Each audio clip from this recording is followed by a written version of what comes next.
session of the weekly huddle. I am Dr. Praneeth Palamuri. I'm a cardiologist working at Care Hospital, Banjara Hills.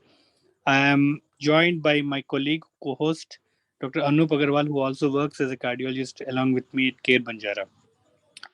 Most of the audience that we have today already are previous attendees, so they know the drill, how the weekly huddle works on, where we discuss about mostly clinical questions in our day-to-day practice and also some non-clinical which are relevant to practice. And today we are trying to discuss one of the clinical cases which we encounter in day-to-day practice. And I'm sure most of you might have encountered one of such cases in your practice. 14th November, we celebrated World Diabetes Day, and India is currently kind of diabetic capital for the world. So the prevalence of diabetes is significantly high. And with the diabetes comes its diabetes related complications. And we are trying to discuss one of those diabetes related complications. So quickly, I'll run through the case details, and then we will try to take few opinions from the uh, participants about how do they manage about this case, and then probably we'll try to take some of the expert opinions. We have few experts who have joined us today in this session to add or help us understand about the discussion. So about this case is who is one of my patient, who is a 62-year-old female who is diabetic for more than 15 years now, who had an unstable angina for which we did angioplasty to LAD. Railway function is good, and currently she is receiving the secondary preventive drugs, including antiplatelets, statins, and other drugs. And she is on regular follow-up, but slightly incompliant with her medication, so she tends to be a bit lazy sometimes. Regarding her diabetes, she is on metformin, sulfonylurea, and DPP-4 inhibitors, teneligliptin, and her HbA1c is somewhere around 8, something between 7.8 and 8. And as I said, she's being a bit incompliant with her medicine, so managing her diabetes is a bit challenging. Now, this visit, she complains of tingling and numbness sensation on both her feet, which extends up to the ankle level, and there is some sharp aching sensations once in a while. She also complains of other body aches once in a while. No specific angina or dyspnea, no palpitations. Not very physically active. Takes care of her day-to-day activities. Housewife, so regular day-to-day activities she is able to do. For this tingling and numbness, it's been there for quite some time, and now she specifically brings as a point of discussion this visit, that this is something which is bothering her right now, which is interfering with her day-to-day activities. So based on the long history of diabetes and the pattern of presentation of the tingling and numbness over the feet, I made a diagnosis of diabetes related peripheral neuropathy in this patient, and that is what we are going to discuss today.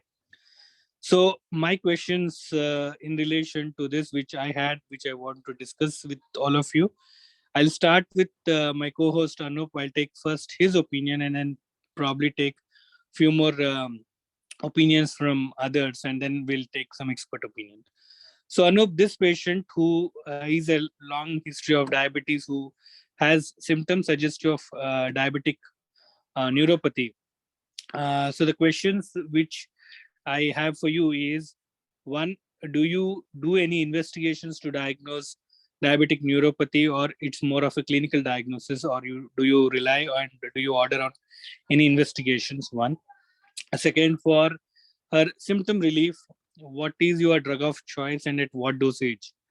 And because it is a neuropathy, do you refer these patients to a neurologist? And if you do so, at what point, or what is your red flags that you want to pick up to refer to your neurologist? And have you tried any alternative therapy in the form of acupuncture, yoga, TENS, etc. for this patient? So Anup, I would like to take your opinion. How would you manage this case if this patient comes to your OPD?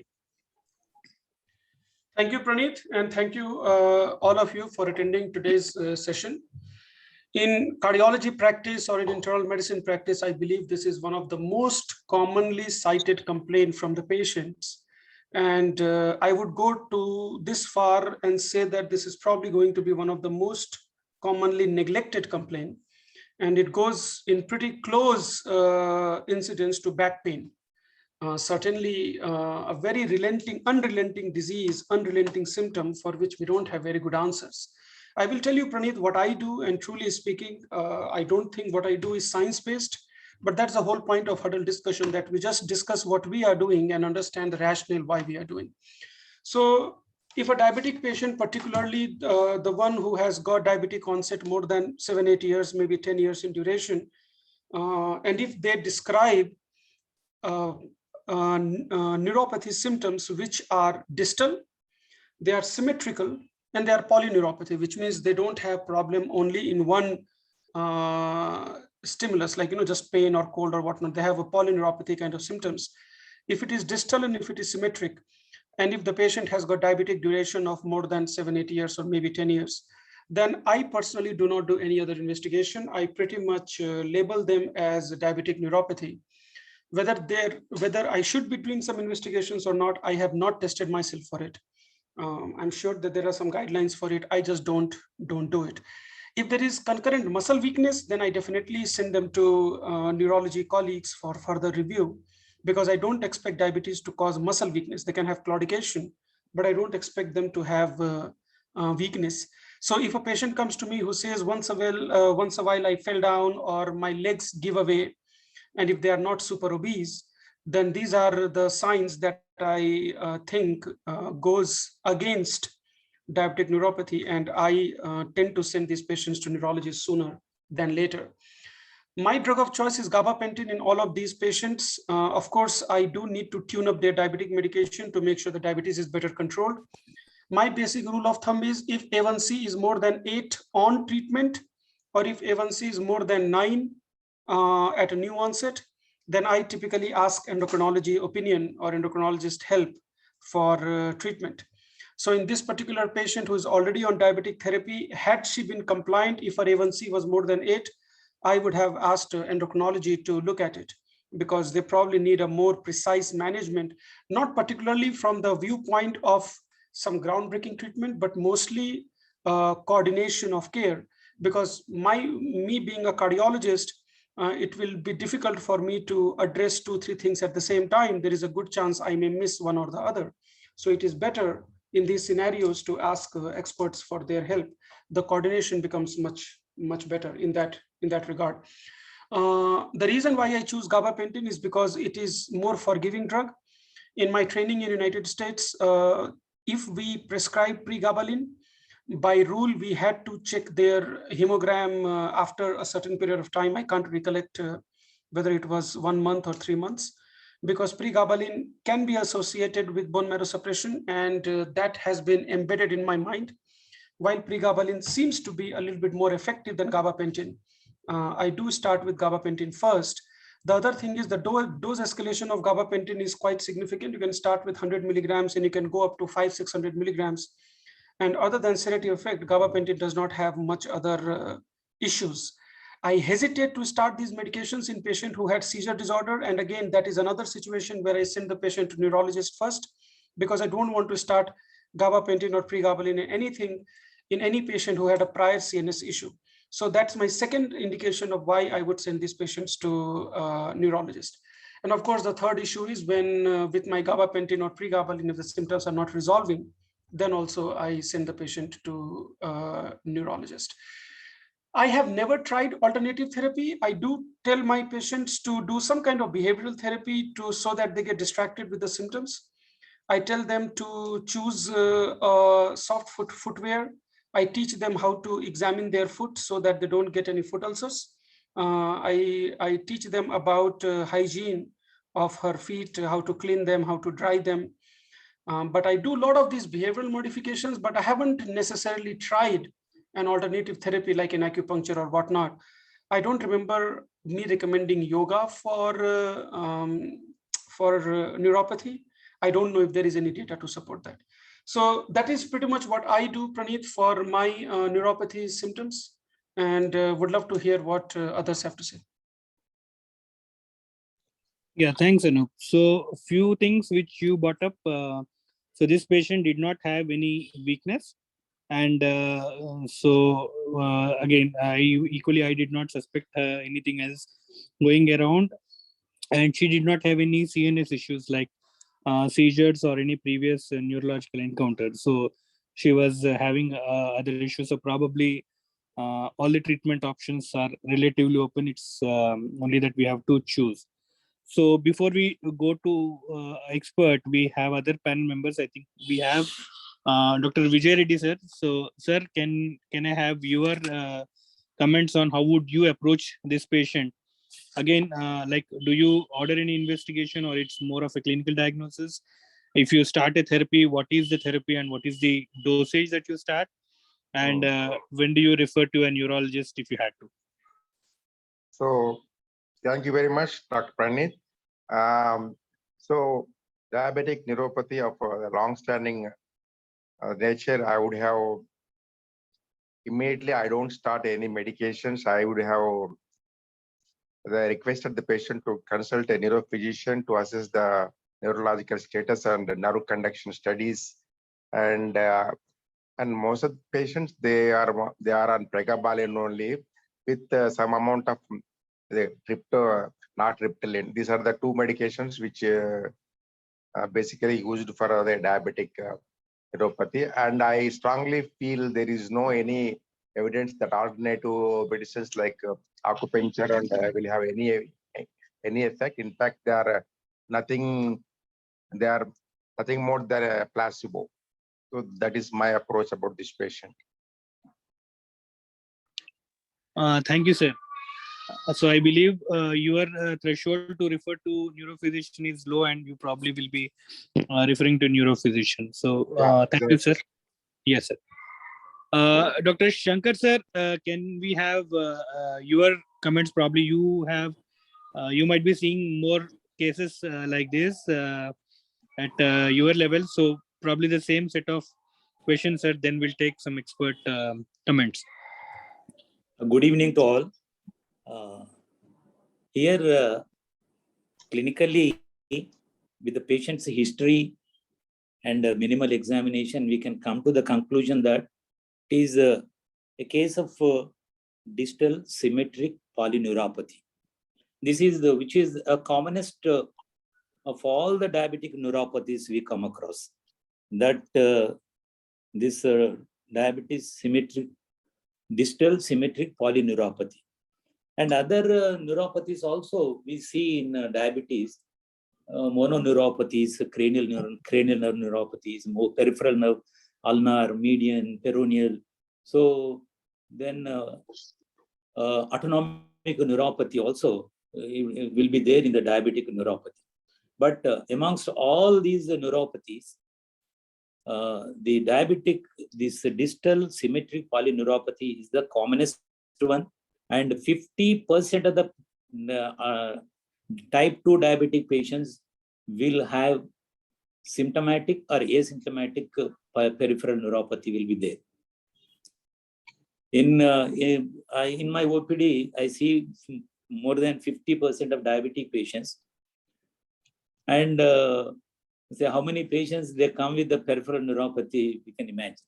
So, and type 1 diabetes also, after 5 years of duration, they are prone for this peripheral neuropathy. Up to 5 years, we need not screen them, but after 5 years, we have to screen every year.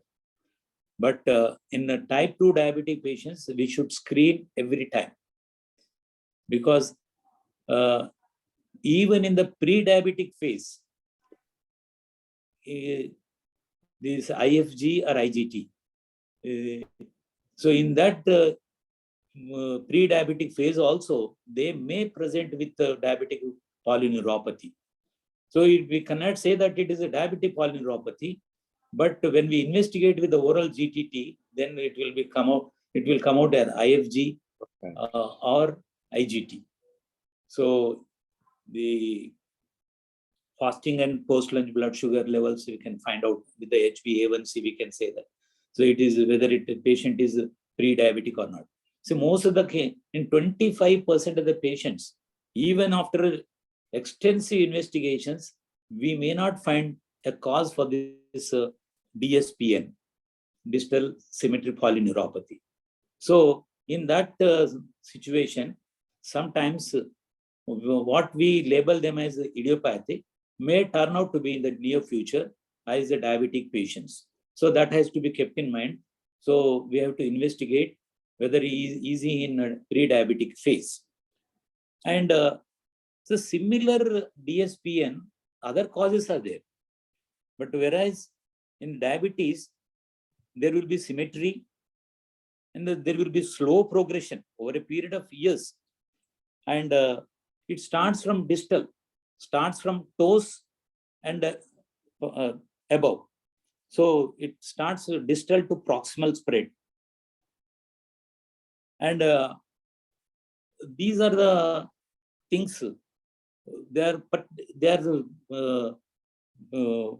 characteristic of diabetic polyneuropathy. So when we come across atypical features, like if there is asymmetry, only one limb has got paresthesias or dysesthesias or loss of sensation. So asymmetry in the limbs, or starting with upper limbs.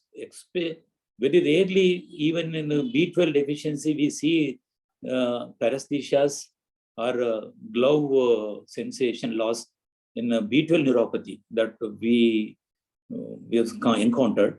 But otherwise, in most of the cases, stock and glove pattern, first the lower limbs will be affected because the long nerves are affected.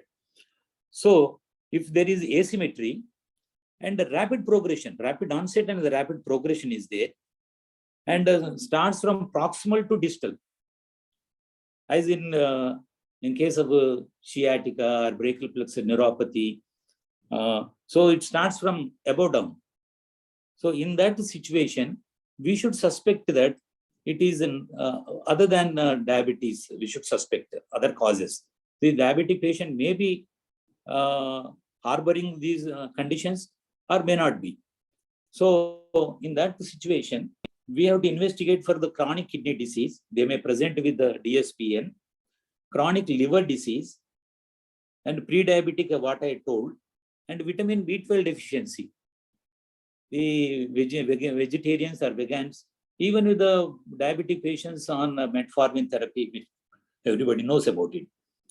Then the monoclonal gammopathies, the multiple myeloma, immunoelectrophoresis or immunofixations, hepatitis B, SBAG has to be done, and HCV, especially hepatitis C, that will be associated with the same DSPN. And autoimmune diseases like rheumatoid arthritis, systemic lupus erythematosus, and Sjogren's syndrome, they all will be associated with the peripheral neuropathy of a similar nature. So hypothyroidism, this has to be kept in mind, because hypothyroidism masquerades this same peripheral neuropathy of diabetes in others. So Hansen's in our India, see, most of the cases nowadays we are seeing very rarely, but in an institute, definitely we come across cases of Hansen's.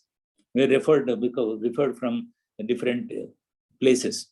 And moreover, I suspect whenever a patient comes from Gulf countries, because they don't know how to diagnose the Hansen's disease, but it was untreated and unnoticed. So I see many patients who come from Gulf countries. I see if they complain of peripheral neuropathy, then I look for maculoanesthetic patches, thickened nerves, then tuberculoid patches, so sensations, all these things, and we investigate for the Hansen's bacilli. So these are the conditions which masquerade as a diabetic polyneuropathy. So these have to be, but whereas In these conditions, what I enumerated, there may be asymmetry. Sometimes there may be rapid onset and the rapid progression, and these may be there. So, apart from this, the peripheral arterial disease, this also masquerade as a patient complains of deep aching pain in the calves, not in the feet or not in the toes. So when the deep aching pain in the calves, or when the pain radiating from the back to lower limb or upper limb, neck to upper limb, then we should suspect radiculopathy or flexopathy. These are to be kept in mind. So when peripheral arterial disease, intermittent claudication patient gives, so where we should examine the pedal pulses. So these are the conditions which masquerade as diabetic neuropathy. So when with the history and examination, when it is clear cut that it is diabetic distal sensory polyneuropathy, then directly we don't need any nerve conduction study or EMG or nerve biopsy. All these things are not necessary. But in atypical cases, we investigate further, and as well as we take the opinion of the neurophysician. Thank you.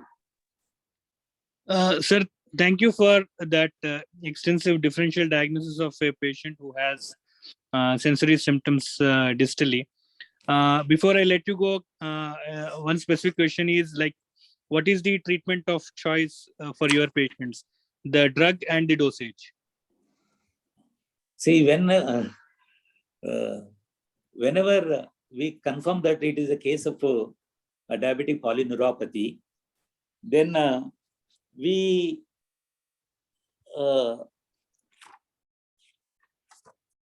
as I told,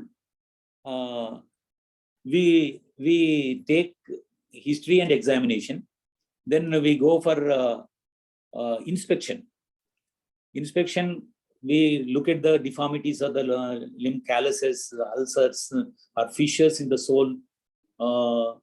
Then these things, skin changes, all these things should be examined whenever pedal pulses also should be examined. Then we go for other investigations like only treatment you want, sir?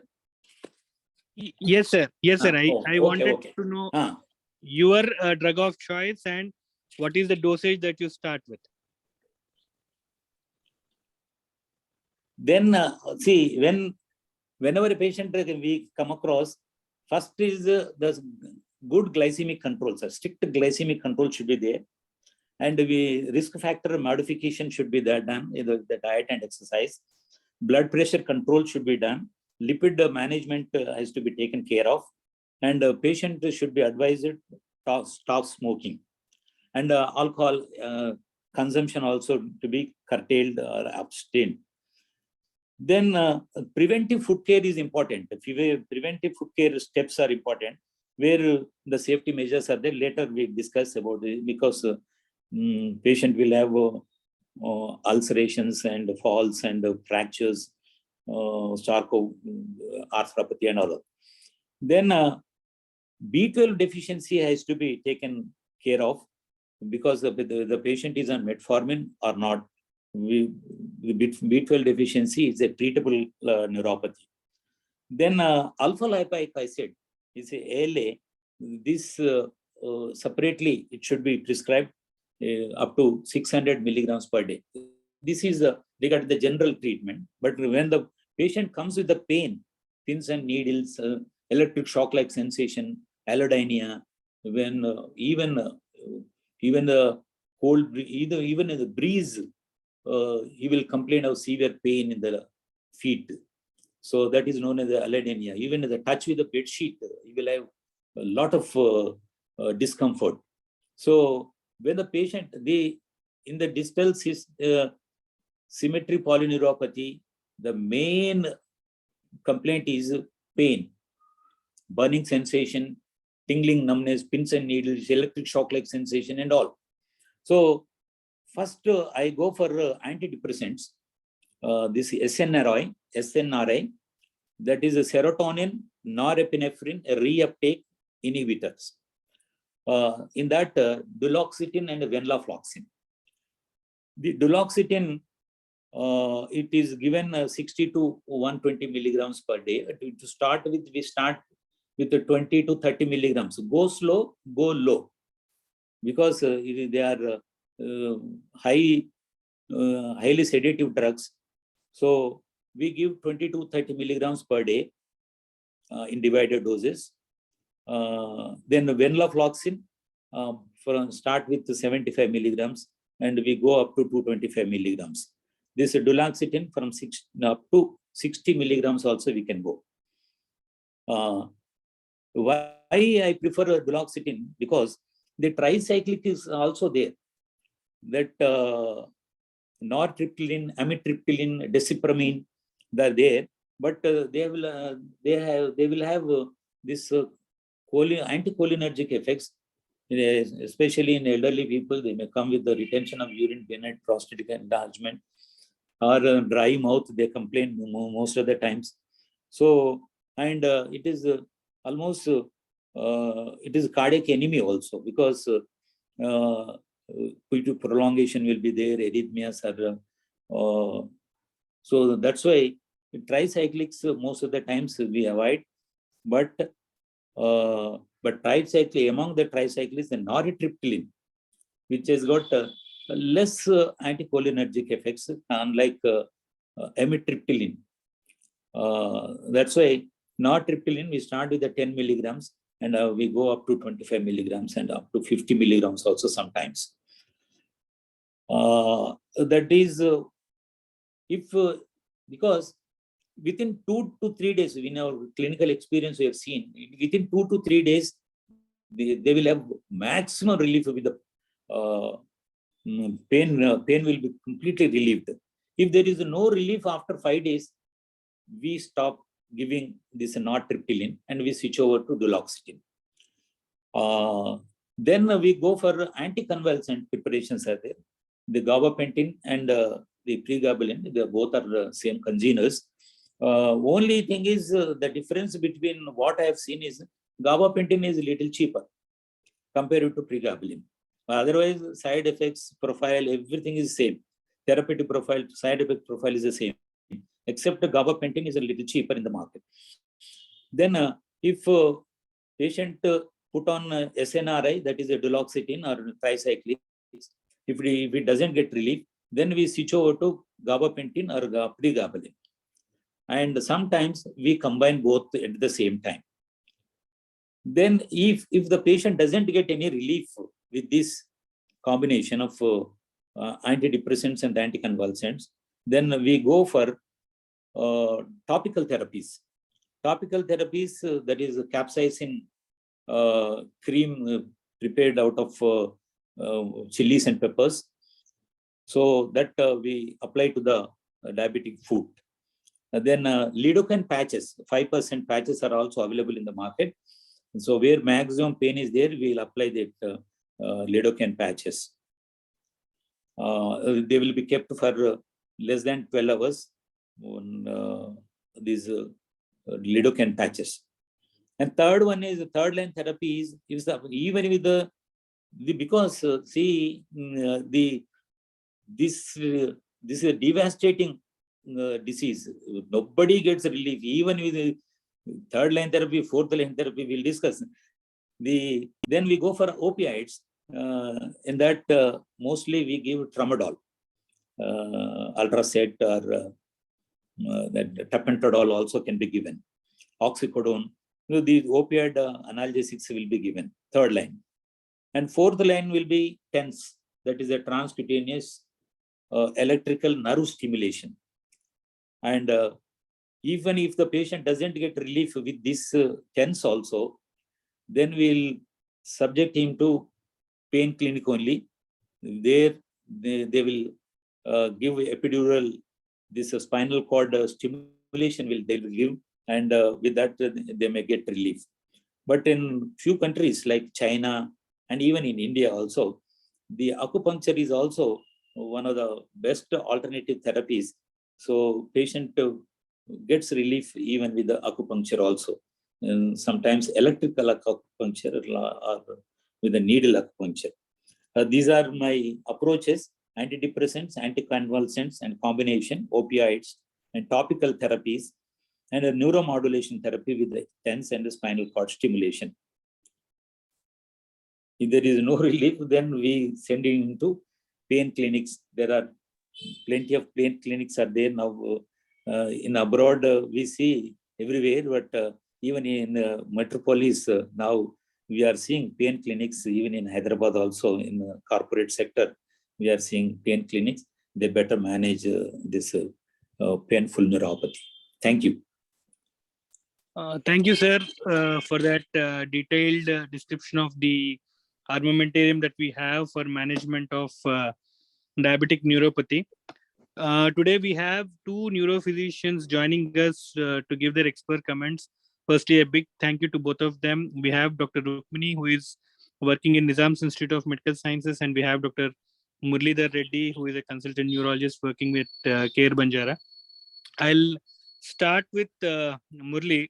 So, Murli, help us understand. Like, I would again probably start with the same questions. Ki, what is it that neuropathy should be should this be a clinical diagnosis, or should we rely on getting an investigations done? And as a neurophysician, how would you approach this case? What therapy do you do, and what investigations do you do, and what do you expect from us in the sense ki when should we refer to you, so that we are not missing something major or in a differential diagnosis or as a part of complication?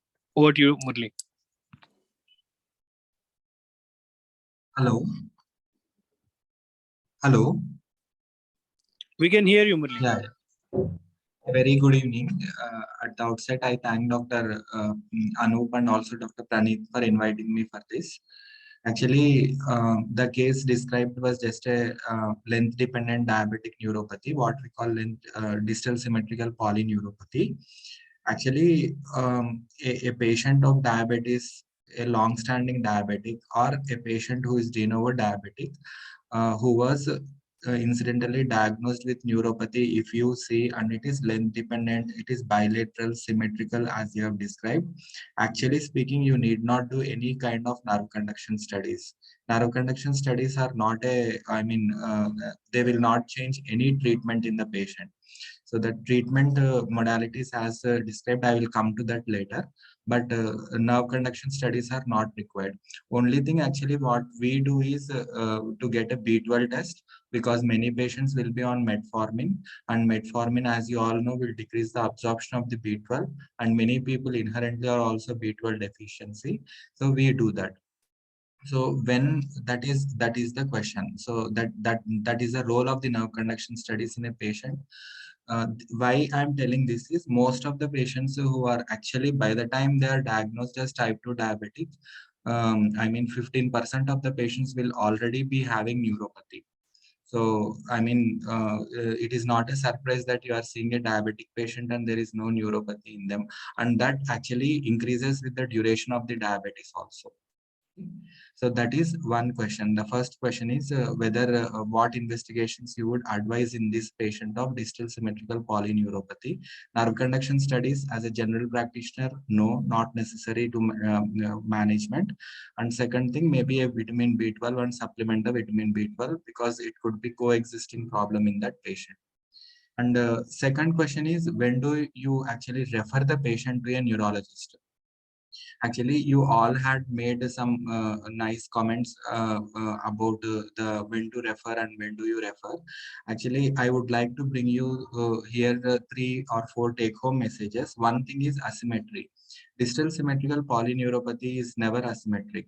So a patient, any patient who has asymmetric neuropathy, yes, there are many neuropathies in diabetes which are asymmetric. So like it could be a mononeuropathies, It could be actually a CIDP, which may be dealing with, actually there are many atypical forms of CIDPs too. And third thing is about the early motor involvement, if at all, whenever there is any motor involvement. So usually diabetic distal symmetrical polyneuropathies, which you have actually described, is a sensory neuropathy.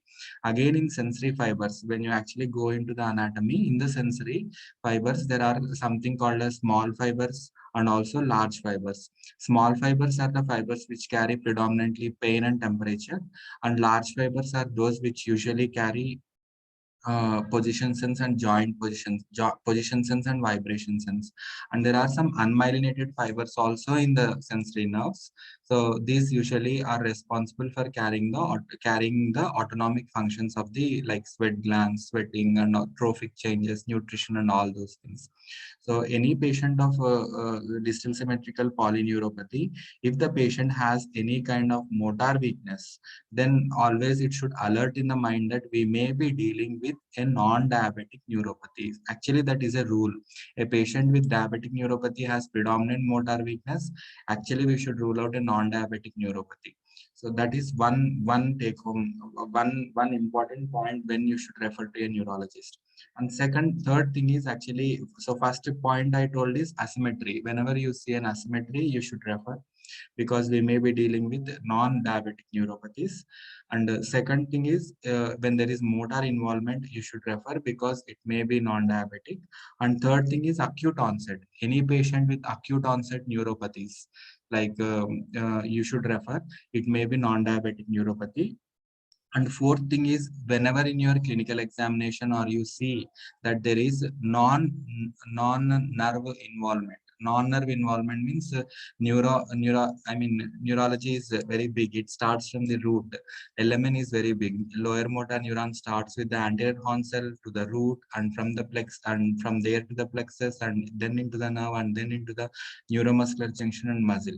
Leaving apart neuromuscular junction and the muscle, and now we are dealing with, now whenever you think there is any doubtful involvement of the proximal plexus or the root, then you have to refer to a neurologist. So these are the things. These are the four important things. Whenever there is an asymmetry, acute onset, or any motor involvement, or any atypical site involvement, you may be dealing with atypical, diabetic neuropathy or a non-diabetic neuropathy. I would like to here tell you a little bit about each point.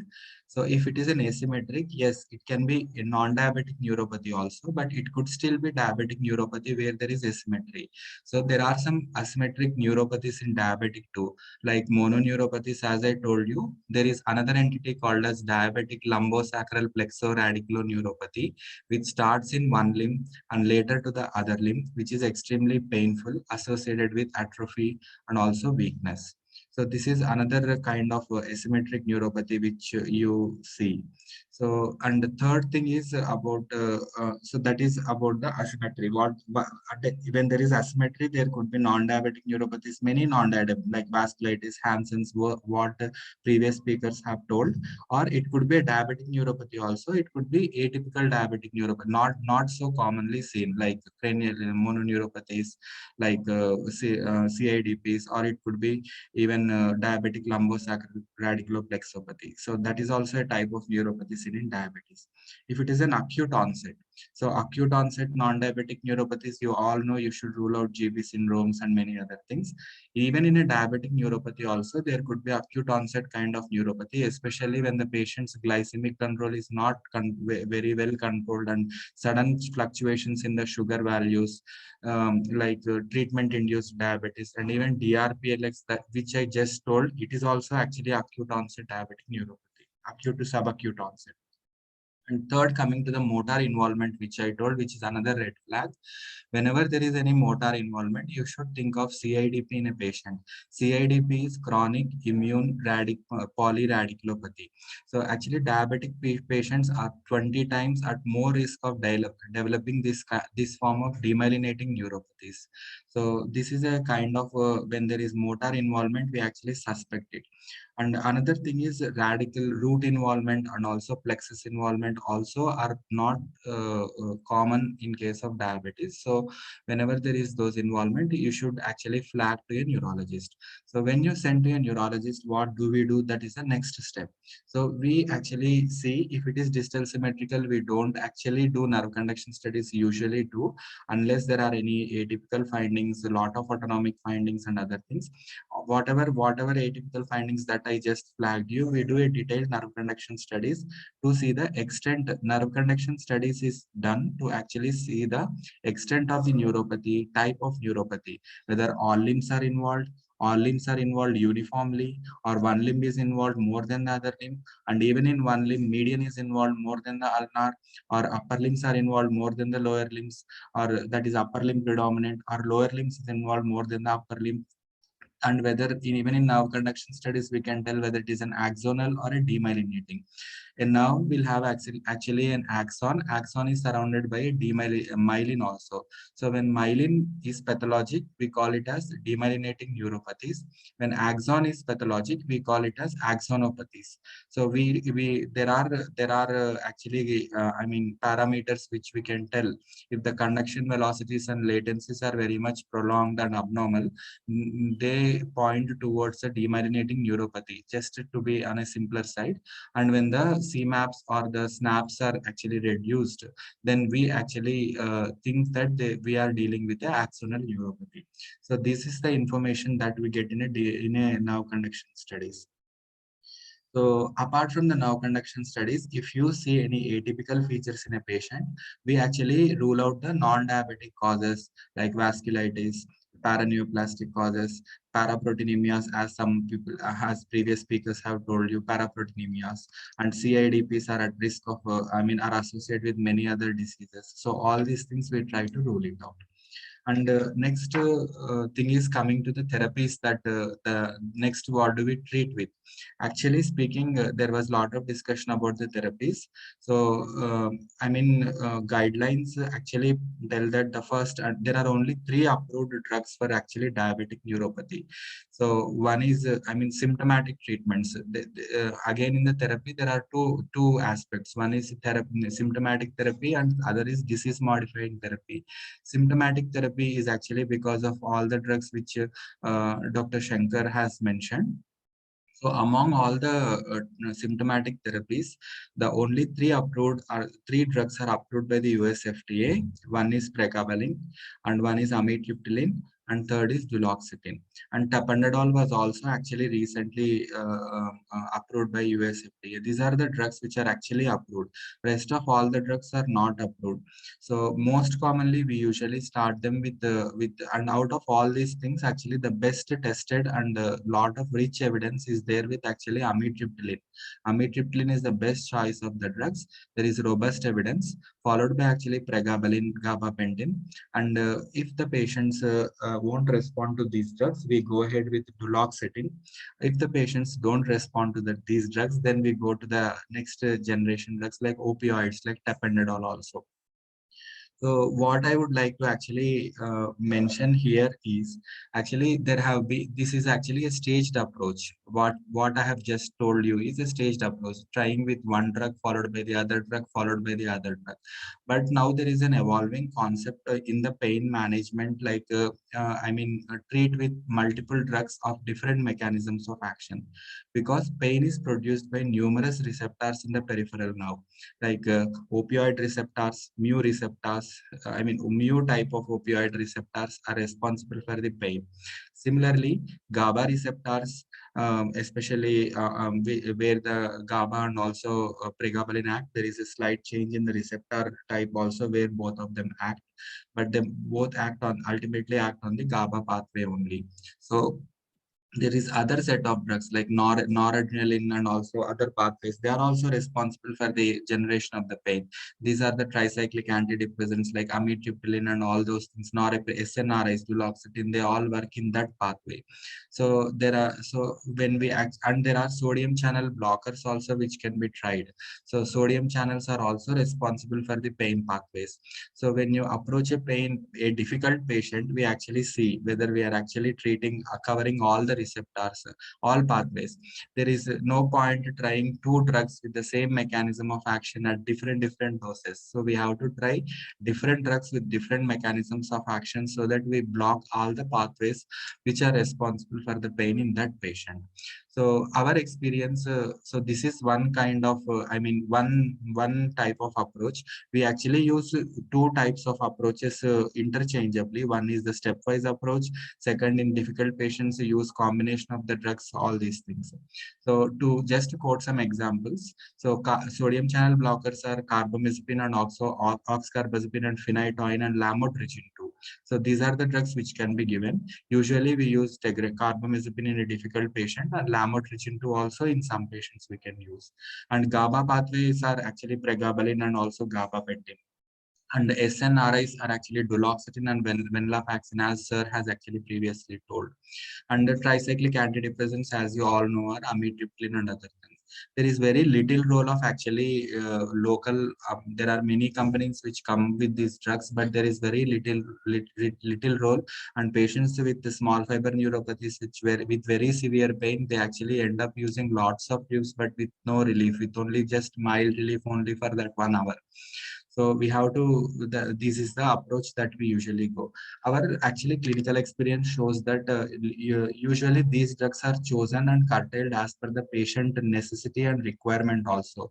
For example, patient had a recent heart failure. We usually don't choose pregabalin. Pregabalin is not a good choice because it causes fluid retention and to some extent gabapentin also. So these are not good choice of drugs in those patients.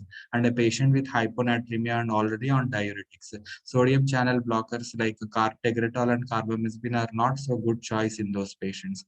And a patient already with the BPH or prostate or urinary problems, in such patients, drugs with anticholinergic effects like duloxetine and also amitriptyline are not so good choice. Sometimes I remember one patient whom I started for a diabetic neuropathy just with duloxetine, just 20 milligram dose. He had a borderline prostatomegaly before, I didn't know it.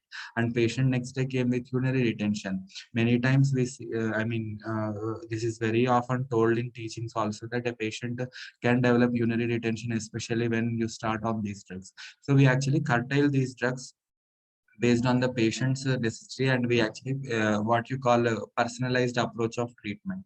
So that is about the treatment, which maybe you may have to know. In the treatment, I suggested one is stepwise approach, and another is about the multiple mechanisms of actions with multiple drugs. And third thing is personalized approach also. So it depends how we think that time. So we can do it, and that's all. And fourth thing which you all were discussing was about the and the second aspect of therapy, which I did not tell you, is the definitive therapy or the disease modifying therapy. Actually speaking, there is no disease modifying therapy or a drug which will actually alter the pathways of the polyol or other pathways. There are many drugs which have been tried in RCTs, but none has proven to be efficacious. Only drug which has shown in some trials of some benefit is alpha lipoic acid. So make sure you start a drug which has alpha lipoic acid in adequate quantities in your regimen. That's all. It could be Felicita, it could be, there are many companies which provide. You can go up to 1500 to 2000, 1500 micrograms of alpha lipoic acid also. Rest of all the drugs like epalristat and other drugs are all tried and marketed also, but we have not found much response with those medications. And other alternative therapies, there is no much. I don't have much experience, but there are a lot of RCTs also which showed that there was no much efficacy with the acupuncture. These are all the drugs which are actually we usually try as a last resort, or last resort only. So these are the things that come to my mind now. Actually, when to send to a neurologist, I think I was clear. And what are the, when you have to refer to a neurologist, and what we do as a neurologist as an initial evaluation, and what are the red flags, and which will actually what investigations we do, and in what way we treat these patients, and any alternative therapy. I don't remember any patient sending for acupuncture or any other therapy. And as a doctor has actually told previously, we actually very much stress on the risk factor control, which is very, very important. Actually speaking, here I would like to bring type 1 diabetic neuropathy is completely different ball game, and type 2 diabetes is a completely different ball game. In type 1 diabetes, the neuropathy is dependent on the hyperglycemia. If you control the sugar, even neuropathy symptoms and neuropathy progression will definitely come down markedly. Whereas in type 2 diabetes, there are multiple pathways which are in play in the pathogenesis. Not only diabetes, it is the hypertension, it is the obesity, it is the smoking, alcohol. So risk factor control, all the metabolic syndrome risk factors have to be controlled at any cost. And not the least, we actually emphasize the patient on the food care, and have very low threshold to actually consult any physician for any kind of food problems. So that's all is coming to my mind at present. Yeah, Any thank questions? you.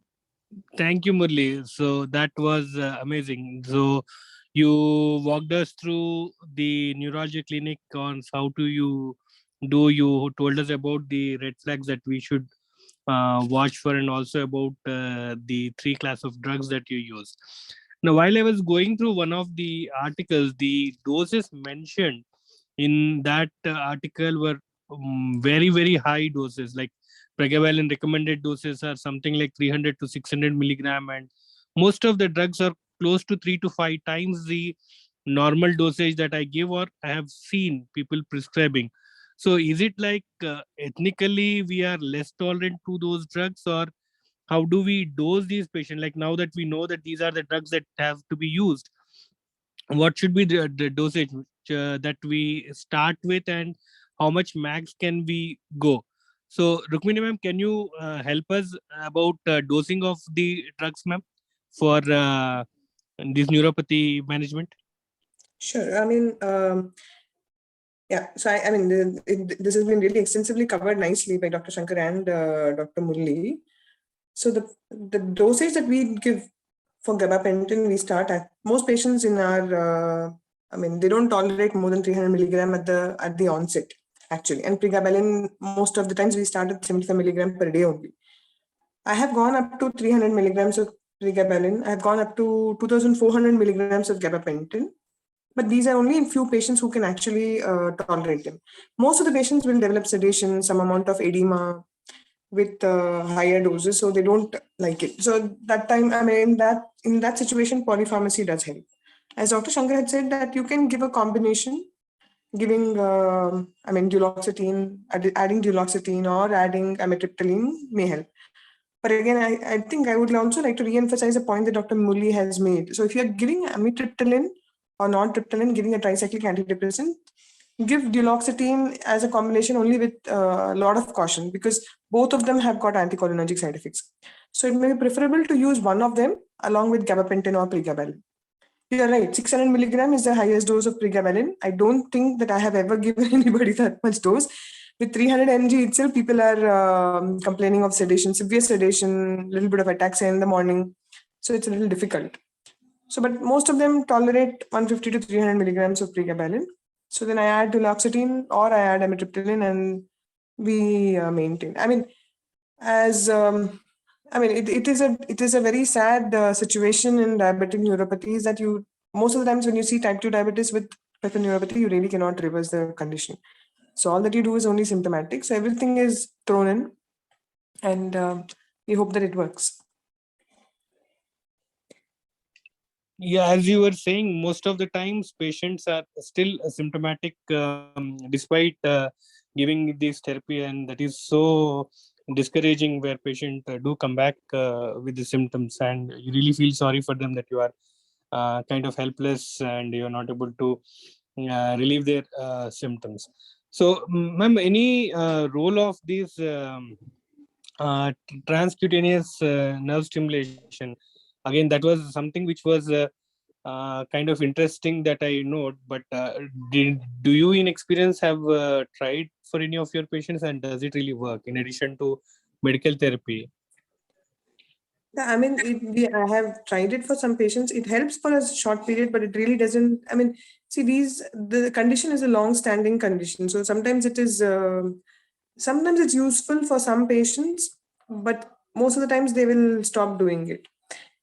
We have not tried out on many. I mean, it's very few patients who actually can afford it or can get it done, and then I mean, can go on a regular basis for a transcript. The therapy will not last for too long. It's a stimulator, and then it's basically you're trying to block the pain pathway by giving an electrical stimulation. So, yeah, it can help to some extent. People try everything which is available.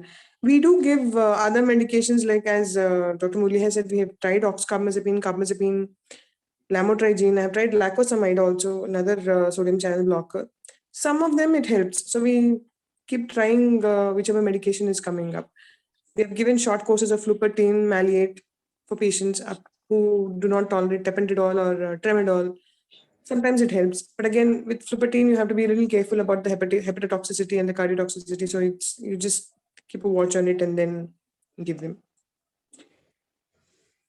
There was sorry. Right, I'm sorry. There are a couple of things that you should also look for. Like as he said, B12 deficiency is important. The other thing that you should also note is that some of the patients have a restless leg syndrome if they have an associated iron deficiency or associated nephropathy. And these may respond to low doses of pramipexole or correction of the iron. So it's important to, whenever a patient comes in, it is always important to check whether you have an added component apart from just having a diabetic neuropathy. That is the area that we can actually deal with. So so you have a painful neuropathy section, which is always a little difficult. You have the other group where you have painless neuropathy and ulcers, and that is another ball game altogether. There was one question in the chat box about any practical tip for pregabalin-induced dizziness apart from giving sustained release preparation and bedtime dosing. Can you take this question, or anyone else? How can we reduce pregabalin-induced dizziness? The option always is to slowly titrate the medication. Start slowly and increase it. Usually the dizziness comes down. There's a tolerance which develops to dizziness and sedation. So bring down. So now I think 50 milligrams of pregabalin is also available. So sometimes if they are not able to tolerate 75, you can start at 50. And most of the times after a week or two, if you increase the dose, they don't have so much of sedation or dizziness. Okay.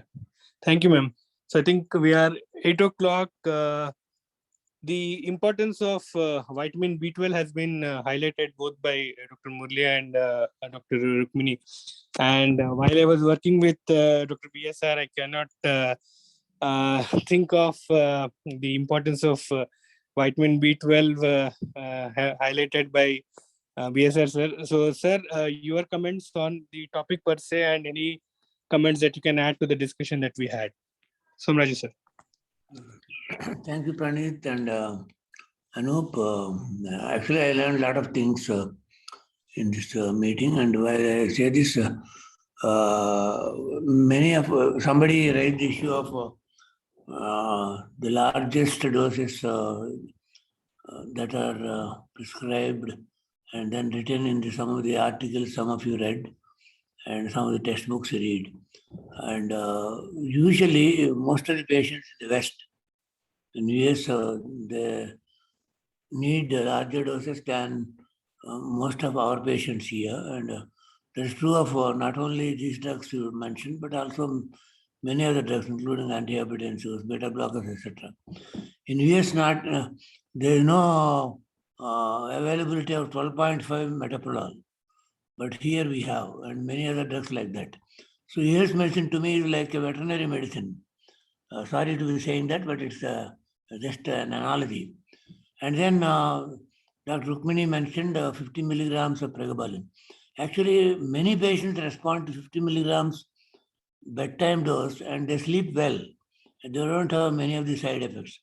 If they have, usually it's rare that I prescribed more than 75 milligrams a day of pregabalin.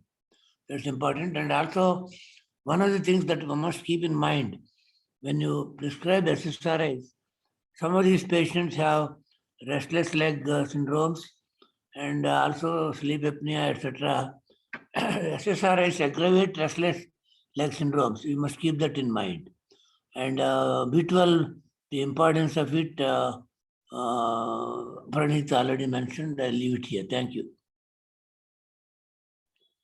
Yeah, thank you so much for those comments, sir. So we are 8:05. We are almost running short of time. If there's anything that any of the participants would like to share from their experience or anything that probably adds to the discussion that we already had. Santosh, you have a question? Sir, this neuropathy, when it is detected early, is it reversible, sir, or it's a permanent? The patient to be kept on these drugs, symptoms relief drugs for long, or with even with a good, glycemic control. Rukmini ma'am, you want to take this question? I don't have an answer to this question. Is it reversible if it is taken early on? Actually, as Dr. Murli has spoken, there are medications. Hyperglycemia-induced neuropathy can happen, especially in type 1 diabetes. You can have a reversible component of neuropathy. Type 2 is a little difficult. Even in patients with impaired glucose tolerance, they don't even need to have frank diabetes. You can have diabetic neuropathy, and this is like studies have shown that even before they get a frank diabetes. So it's a little difficult to reverse it. But many of them are not symptomatic. And if you control them well, if the sugars are well controlled and the other parameters are all well controlled, you can at least prevent the progression. It is always important to find out, like some of the diabetic, so all diabetic neuropathies are not like that. So if you have, this is typically for a diabetic distal sensory, symmetrical sensory motor, sensory motor neuropathy. But if you have, say, lumbosacral plexopathy, or if you have cranial neuropathies, they are all self-limiting. So in those patients, it will improve. Yeah, thank you, ma'am. Santosh, hopefully that answers your question. Thank you, sir. Thank you, ma'am, for that. Yeah, so we are 8:07. Unless we have any other questions or thoughts, we'll probably wait for a minute or two, and then probably we'll take closing remarks from Anoop. Dr. Pranit, Sir. I just want to know from the neurologist whether spinal cord stimulation, does it have any role and is it practical in real world? Spinal cord stimulation. So spinal cord stimulation has some role in spinal cord injury patients. It may be an option for diabetic neuropathy, but right now it is quite expensive and the procedure is very, they're trying it out, but it's not been proven to show anything in a very diffuse diabetic neuropathy. But other painful spinal cord syndromes, there are quite a good, a lot of people do have relief with spinal cord stimulators. So we'll hope that that would help us to formulate some other stimulators for even diabetic neuropathy. Thank you, Dr. Rukmini. Thank you. Shankar sir, you have any questions or thoughts? Only, my heartfelt compliments to Dr. Rukmini, because she was the first speaker in the recent IAN at Bangalore. She talked about pharmacotherapy of Parkinson's disease. I was very much delighted. So I have got a lot of passion towards neurology. Dr. J.M.K. Murthy, he made me interested in neurology. Since very few neurologists were there, a few years ago, even hardly one neurologist in the entire district. So that made me to learn about neurology. I attended this recent IAN con at Bengaluru, and I saw Dr. Y. Muralidhar Reddy also there in a conference. I couldn't speak to them, but I heard them. Dr. Rukmini Mrudula, she talked about the first speaker of the entire conference. She talked about pharmacotherapy of Parkinson's disease. My heartfelt compliments to you, madam. I am classmate of Dr. Ashok. Yes, sir. Dr. Ashok, neurologist, neurophysician. So from Kurnool, sir? From Jagityal. Jagat, sir. So senior Ashok, sir. Thank you, sir. So, Thanks a lot, sir. Actually, thanks a lot for your compliments. I mean, that I think I was a little, not a little, I think I was very fast in that talk, but otherwise, thank you, sir. you were there all the days. Even till Sunday, you were there. I saw you while dining and everything. Yes, sir. Thank you, sir. Thank you, Shankar sir, for that big heart and compliments to Dr. Rukmini. Anoop, your closing comments and any announcements that you want to make? Yeah, thank you, Praneeth. I thank everyone for attending today's session. Before I forget, I want to tell all the attendees that every year we take 2-3 weeks break to kind of wind off and then start a new season of the weekly huddle. So the next 2 weeks we will be off and we will be back live on December 8th. So the next 2 Wednesday, there will not be any huddle session, and we will resume on December 8th. And that invite, I will share it across. So for all of you, next 2 weeks, you can have your Wednesday occupied, or you can have your Wednesday off, maybe have a drink from my side. This topic today was very important because this is very common and it is very frustrating. We don't have very good ways to treat. And I think the discussion that followed was very apt. Things that we are uncomfortable, and we certainly wanted to hear it, both from experts and also from internists and cardiologists, their version of how we manage these problems. We did hear the vast treatment options that we have got, and we did hear that how a lot of these treatment options, while they hypothetically work on paper, many of the times it does lead to depressive results. We should emphasize on preventing these problems, and when they do occur, then I personally believe that the patient should at least see neurologist once. And the reason why I justify seeing neurologist once is to make sure that we are not missing any other aspect of neurological problem, because while I do believe that I'm dealing with a distal symmetric disease, I may not be that good at picking up other aspects of neurologic deficits, which a neurologist will be able to pick. That is one. And second, it does give a little bit of confidence and seriousness to the patient about what he or she is dealing with. And if it does turn out to be diabetic neuropathy, which is being treated with a drug, then they may not need to periodically visit neurologists. But I think every patient who has got neuropathic symptoms, even if they fit classically into diabetic neuropathy, in my opinion, they should see a neurologist at least once to make sure things are all right. We did hear about all the red flags and how we should pick them up. We did hear about foot care, which is very, very important. Trophic ulcers in these patients are very common, and they often can be detrimental to their life. So that is also very, very important. I think most of it we covered, and I believe if there is any other points that are left for discussion, I invite all the attendees to share their thoughts on the WhatsApp group where we discuss the same topic offline as well. So overall, I think this is very, very relevant, and I hope we are able to discuss these kind of relevant topics in the future as well. Praneeth, that is all from my side. Yeah, thank you, Anoop. So, Praneeth, sorry, I muted you by mistake. Can you please unmute yourself? Yeah. So special thanks to my guests, Dr. Muralidhar Reddy and Dr. Rukmini ma'am. Thank you so much, ma'am. Your presence was definitely valuable.